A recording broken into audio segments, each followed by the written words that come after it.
All right. I think some of you will look at this Four Noble Truths and go, oh, no, not again. How many of you have attended talks on the Four Noble Truths already?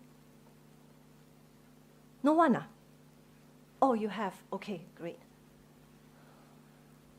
Now, the Four Noble Truths, when you cover this topic in relation to the practice, that means you talk about the Four Noble Truths to see Dhamma, is actually very interesting. But when you talk about Four Noble Truths as an introduction to Buddhism, then it can be very dry.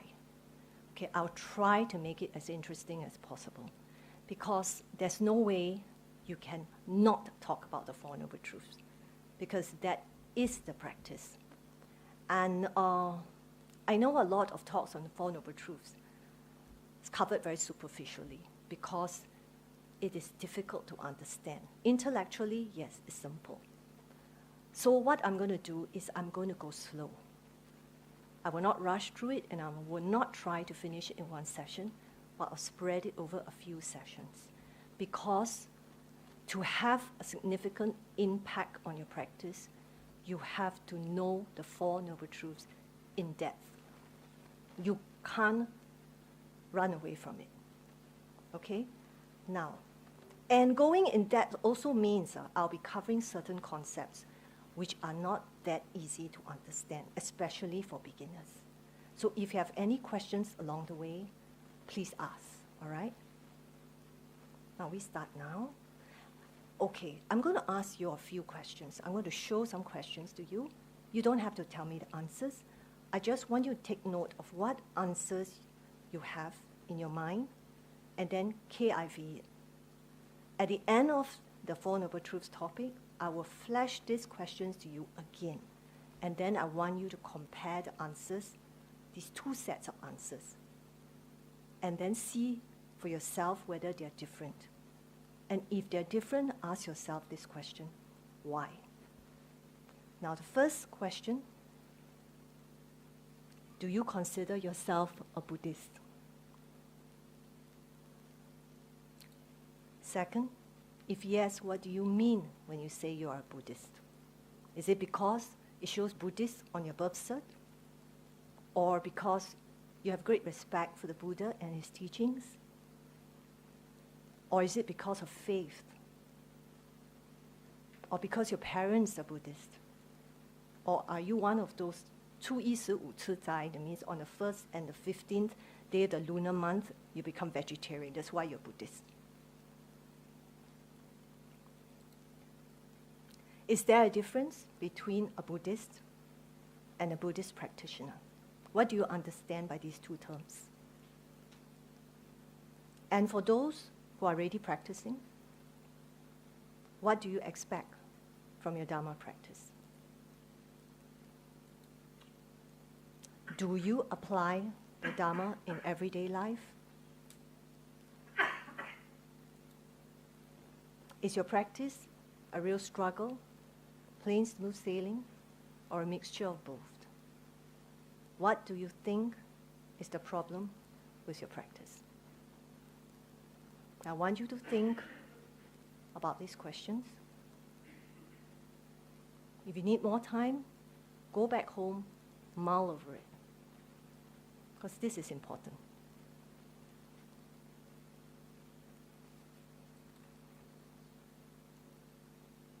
These are the Four Noble Truths. Anyone seeing these for the first time? Yes? Okay, I'll give you some time. We'll be going through it in detail, so you'll keep coming back to it again and again. Intellectually, it's easy to understand this. And these Four Noble Truths, they are the basic expression of the Buddha's teachings. And it's totally concise. You talk about suffering, the cause, its end, and the path to its end. Now, when you see the word suffering, which actually comes from the Pali word, dukkha, what is your impression?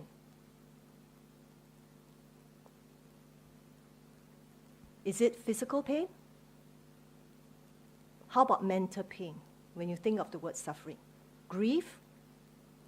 sorrow, sadness, depression? Is that what you think about? Do you think there's more to it? Sorry. Okay. Now, it's very important that we know what this word dukkha means. Okay, because for your practice to actually bear fruit, you have to know, number one, your own dukkha, your own suffering. You have to recognize where it comes from, and you have to know how it operates in your life. Because if you don't know these three, you can't practice Buddhism. Okay? And the Buddhist practice is all about letting go. So you have to know what you are letting go. Okay, now we just move on very in brief, the historical facts. It is these four noble truths that the Buddha awakened to on the night of his enlightenment. Okay. He made known these four noble truths at Benares, the first sermon that he gave. After his enlightenment, the students didn't flock to him. He had to go and look for students. And the first group of students he looked for are these 5 ascetics who accompanied him on his spiritual quest and who abandoned him halfway through.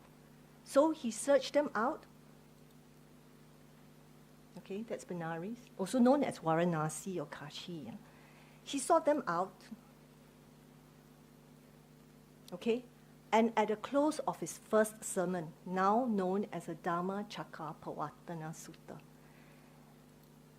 Kondanya, okay, the leader of the ascetics, gained the fruit of stream entry. Now, enlightenment has 4 stages. Stream entry is the first of the 4 stages. The 4th stage, the final stage, is called arahantship. So if you reached arahantship, you're called an arahant. The Buddha was an arahant. So all Buddhas are arahants, but not all arahants are Buddhas. So when you're an arahant, you have gained final enlightenment, which is known as nibbana. Okay? The Sanskrit word is more popularly known. Nirvana. Okay? You always hear nirvana, right? The Pali version is nibbana. Okay? And after Kondanya, Wapa, Badiya, Mahanama, and Asaji, they also gained the fruit of stream entry, the first stage. But how did they get arahantship? It was not through the Dhammacakkappavattana Sutta. When the Buddha actually gave the discourse on what we call now the Anatta Lakkhana Sutta, that is a characteristic of non-self. Okay? That's when they gained arahantship. Now, this teaching of non-self is unique to Buddhism, the anatta part. And only by realizing non-self will you achieve final enlightenment. We'll talk more about this later on. Okay? Now, let's look at the first noble truth. Monks, this is the noble truth of suffering. Birth is suffering, old age is suffering, sickness is suffering, death is suffering, sorrow, lamentation, pain, grief, and despair is suffering. Quite straightforward and easy to understand. Not to obtain what one wants is suffering. Union with what is displeasing is suffering. Separation from what is pleasing is suffering. In brief, the 5 aggregates subject to clinging are suffering. Actually, the words in white are easy to understand, right? We'll go more in detail in that. It is the words in yellow which confounds people.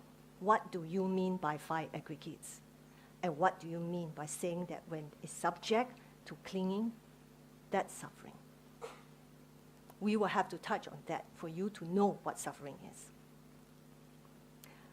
The thing is this. Buddhism will never be a popular religion. Because even before you start your practice, do you know how many times the word suffering is mentioned? Right? Nobody likes to suffer, and nobody likes to talk about suffering. And to have it pointed out to them as a truth is actually very disturbing. People have actually asked me, how can the truth of suffering be noble? Now, I'm sure you have come across people who tell you that the Buddha is very pessimistic. Look at what one person says. In a whole history of thought, no one has painted the misery of human existence in blacker colors and with more feeling than the Buddha. And I did not identify that poor chap because he's not the only person who thinks this way.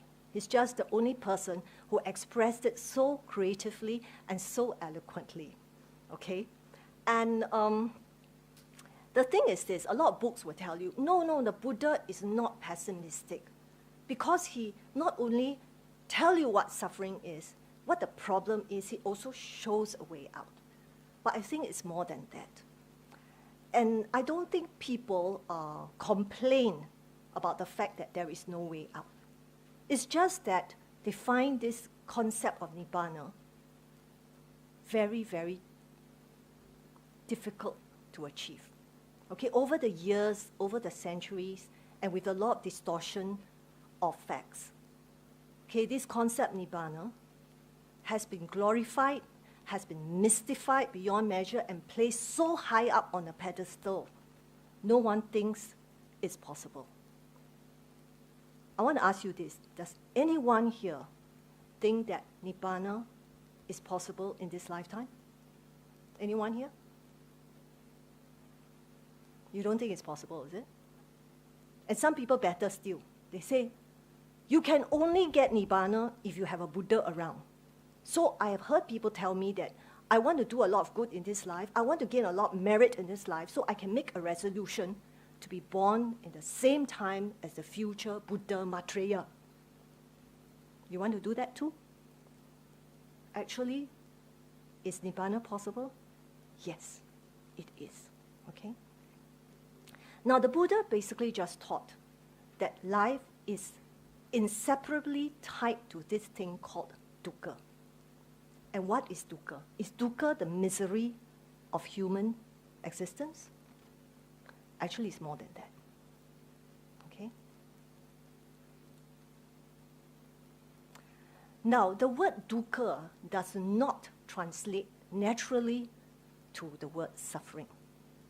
Ajahn Jayasaro says in his book Without and Within that the relationship between the English word suffering and the Pali concept of dukkha is comparable to that between bright red and color. That means what we normally perceive as suffering is just one part of what constitutes dukkha.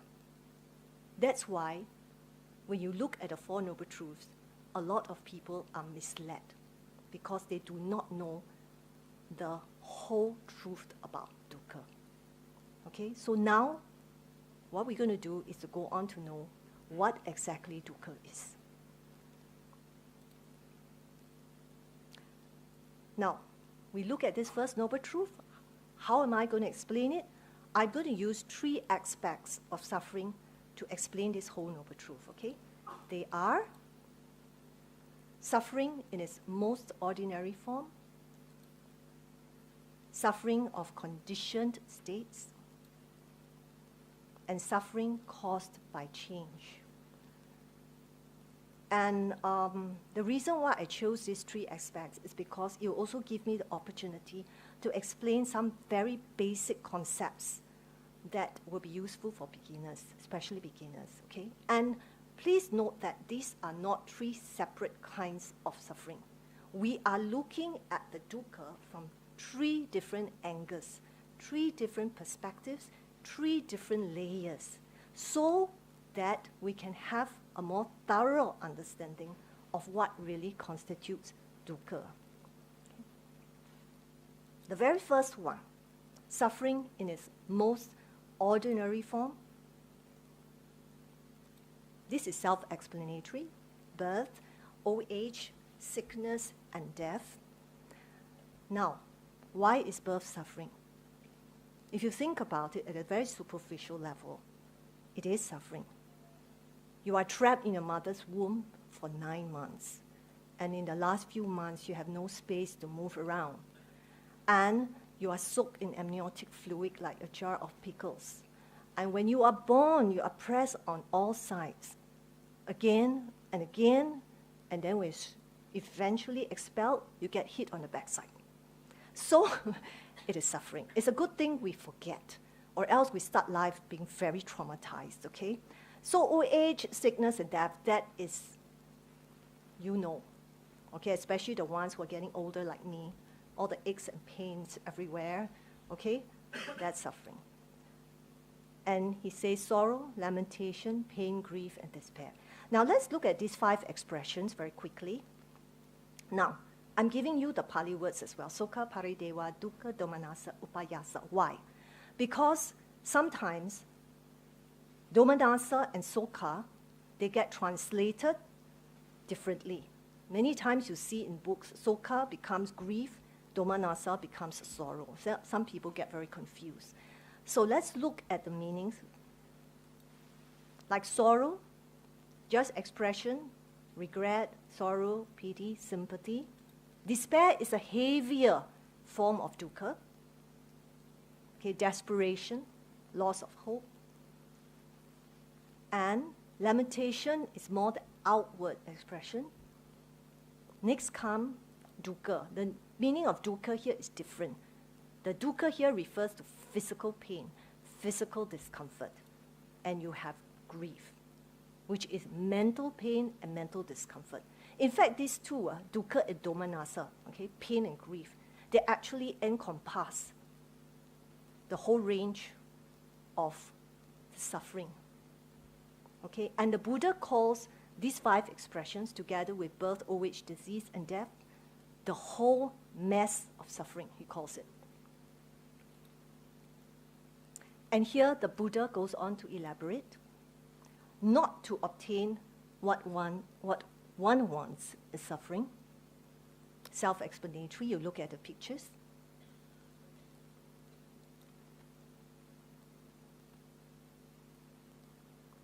Union with what is displeasing is suffering.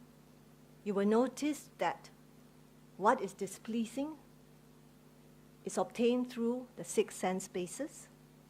Yeah, the eyes, the sight, hearing, smell, taste, touch, and mind. You see it? This is important too, the 6 sense bases. We have to keep coming back to it again and again.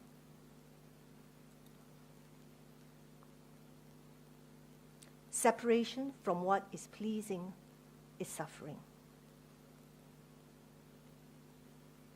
Dukkha. Does the transition come out smoothly? Okay, it doesn't come out smoothly here. So in short, it refers to all the problems that we living beings face. And so what you have in the First Noble Truth up to here, okay, is really the whole 9 yards of suffering that we can easily relate to. So this part we can cover very fast. It's the whole spectrum of suffering that ranges from very severe physical and mental pain to the very subtle sense of unease, lack. What does it mean? Okay? All of us face that. For example, you drive, and then suddenly this car cut in front of you. Then you have to slow down a bit. How do you feel? You got that feeling, 不爽leh. Then, or sometimes you notice when you sit down, for the women, you sit down and watch TV, then the advert comes on. Then your husband plops down beside you, take the remote control, and surf channels. Doesn't even ask you whether you want to watch the advert or not. Then you get that, that slight sense of like sianness, okay? And you notice sometimes, even more subtle than that, let's say you're watching fireworks, National Day. Oh, very nice, very nice. And then when the fireworks end, it's like you know it's going to end. But you have this slight feeling of like, I wish there was more. This slight down feeling. Okay, we're talking about that kind of feeling as well. All the way to the very subtle irritation, the subtle lack that like something is missing in this life. That's dukkha as well. Okay, some of you may not notice it, but now that you find out about it here, okay, be more mindful. You'll be able to detect it more easily. Now,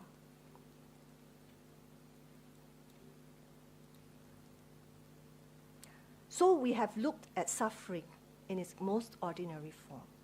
Any questions so far? So far, so good? Okay, now we move on. Okay, to suffering of conditioned states. The term alone sounds very cheem already. Okay, we will use this particular point to explain this in brief, the 5 aggregates subject to clinging or suffering. And this one will not be easy to explain. Believe me, it took me years of research and practice to know what the 5 aggregates are and how they work. So at the end of my explanation, if you feel like you only have this vague understanding or maybe just a so-so understanding at best, it's okay. Because with time and with practice, you will slowly get to know what the 5 aggregates are and how they work. That's the whole purpose. Now, for us to explain suffering conditioned states, first we must know what conditioned states are. And to know what conditioned states are, we have to know what you mean by causes and conditions. And only then we will be able to look at how the 5 aggregates are involved in the suffering of conditioned states. Now, causes and conditions, it gets mentioned many times by the Buddha. Okay, I give you 2 examples here. The first one, bhikkhus, there are these 8 causes and conditions that lead to obtaining wisdom fundamental to the spiritual life. This comes from, when I put the word AN, it actually means Anguttara Nikaya. It means the numerical discourses of the Buddha. And numerical means that it gets grouped according to the items. So 4 Noble Truths will go to the 4th chapter. Okay? Then the second one. By the way, can you see this from the back? Can, right? I don't need to read out to you, right? Okay, then you all read on your own. Now, DN means Digha Nikaya. That means the long discourses of the Buddha. And there are altogether 34 of them. Now, the phrase, cause and condition, what does it mean? The Buddha says that any phenomenon, okay, that rises according to causes and conditions will have to pass away when these same causes and conditions cease to operate. So what are causes and what are conditions? Sometimes they're used interchangeably, like in this DN 15, where they say that birth is both a cause and condition for aging and death.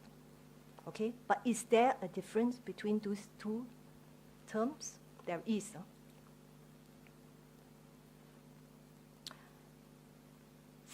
To have a tree, you must first have a seed. So the seed is the cause, the tree is the effect. But the seed alone cannot make a tree. You need sunlight, air, water, and nutrients. These are the conditions. Okay? Now, the Buddha's law, universal law of cause and effect, is always dependent on conditions. A lot of people think you make something happen because you want it. Nah, okay? It has to go according to causes and effect. So for example, it doesn't mean you want a promotion, just snap your fingers, you get a promotion, right? You have to satisfy the causes and conditions that will give you that desired result, which means what? You have to work hard, you have to work smart, okay? You have to make friends with the right people, then you sakar your boss a bit, brown nose a bit, okay? But you still need conditions, right? If there is no vacancy or there's no need for higher level position, what are you going to get promoted to? Or if there's a recession and your company is more interested in retrenchment, would they ever promote you? So the conditions are not right. Okay, so everything go on causes and conditions. So what is a condition? A condition is something that must happen or exist first before something else can happen. And so a conditioned state is an experience, phenomenon, or becoming that occurs or exists because something else happened first. All right, becoming, this means come into existence. And this word becoming is also used very frequently in Dhamma. So the Buddha says that everything in our samsaric existence is based on cause and effect. Samsaric existence means existence not only now, but existences before and your future existences. So this follows that everything, okay, that rises and falls, which is basically everything that happens within space and time, are conditioned states. So far, so good? Any questions? So you'll understand up to here, everything around us, the Buddha says, is conditioned. Everything around us happens because of cause and effect. Nothing is created.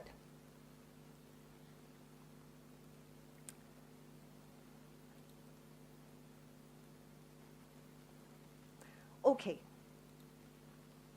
Now we're going to look at how the 5 aggregates are involved in the suffering of conditioned states. But first, what are the 5 aggregates? Let's introduce the 5 aggregates to everyone. First, matter. Pali word is rupa. That means your body. Okay? The 4 elements, you have the earth element, the water element, the heat element, and the wind element. Okay, and this refers to not just our physical body with all the sense faculties, but also to external objects. Okay? Now, sense faculties means what? The functional aspects of your eye. That means your sight, hearing, smell, taste, touch, and mind. Next, you have feeling. That means the experience of a sense object as whether pleasant, unpleasant, or neutral. What are sense objects? For the sight, are all the forms around you. For your nose, is smell. Okay? For your tongue, that's taste. Sound, a sense object for the ear. Then tactile, there's a sense object for the touch and all that. And mind objects. Okay?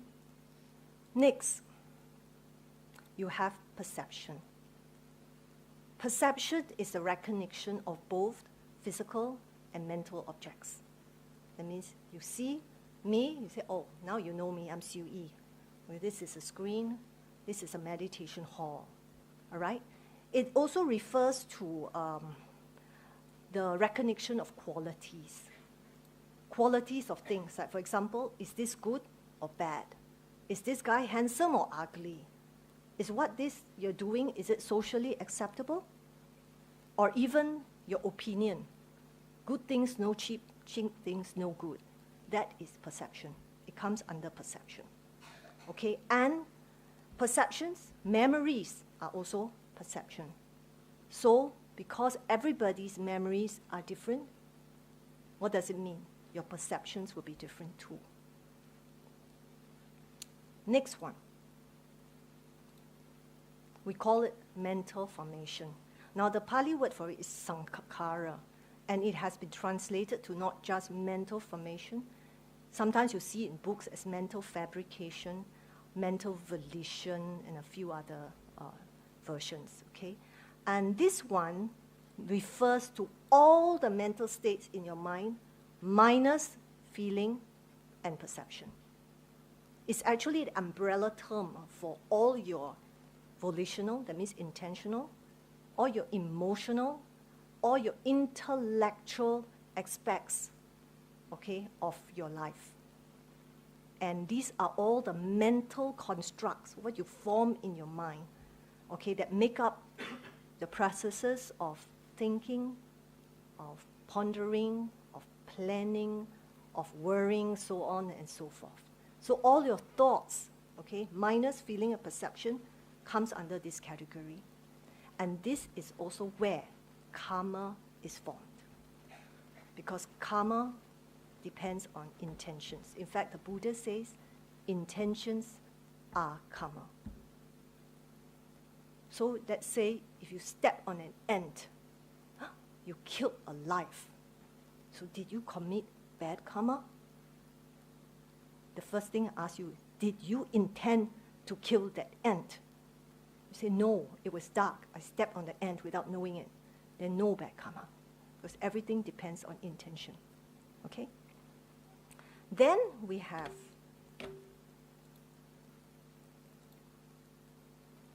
consciousness. This is awareness through the five senses and the mind. Okay?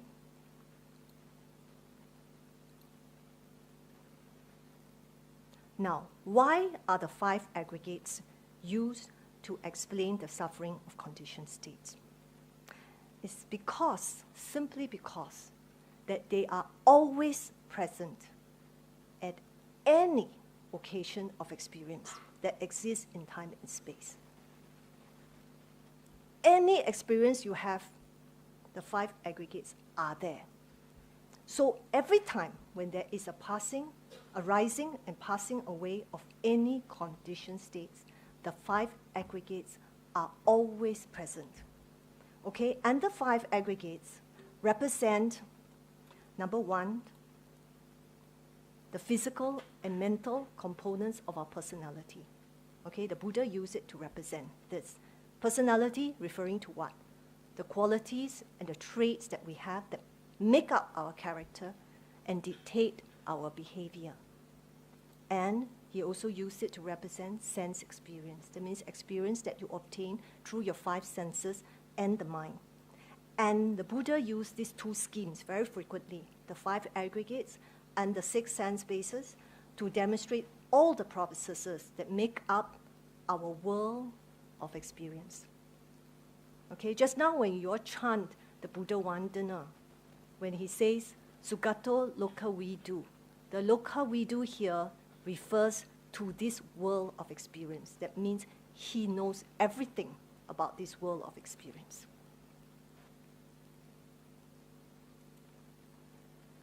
Now, let me give you an example. It will help you to understand five aggregates better. Now, the Buddha says, what time do we end? My timekeepers. Huh? 9:05, another 5 minutes? Another 5 minutes, okay. The Buddha says, dependent on the I and the object, I consciousness arises. Okay, this I consciousness is part of one of the five aggregates, consciousness. And with the meeting of these three, you have contact. Okay? Now, feeling, perception. A lot of books put feeling first, but which one comes first? A lot of people ask me. It depends. Okay? Most of the time, perception comes first. When does feeling come first?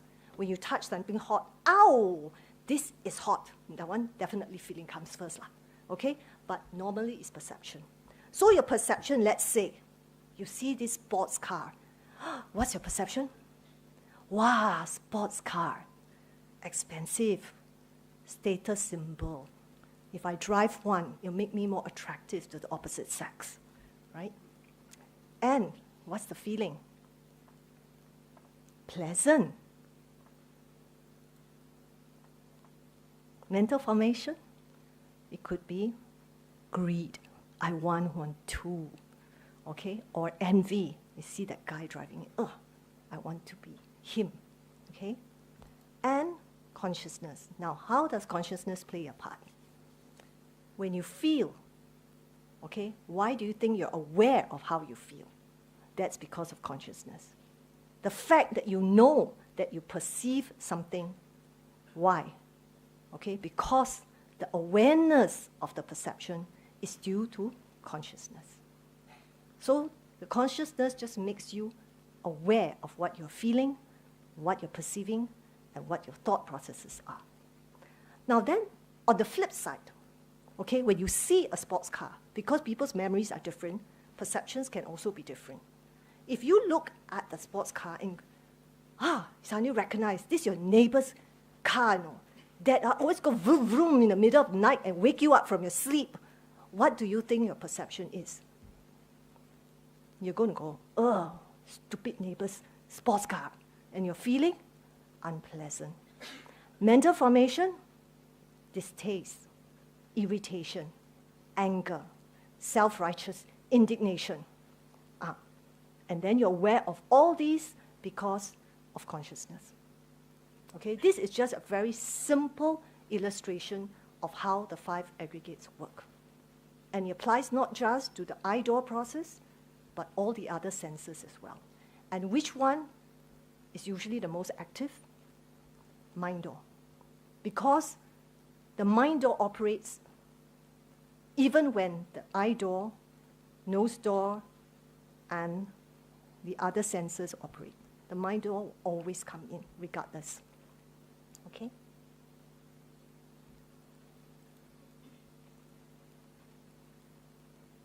I think this one, we leave it to next week.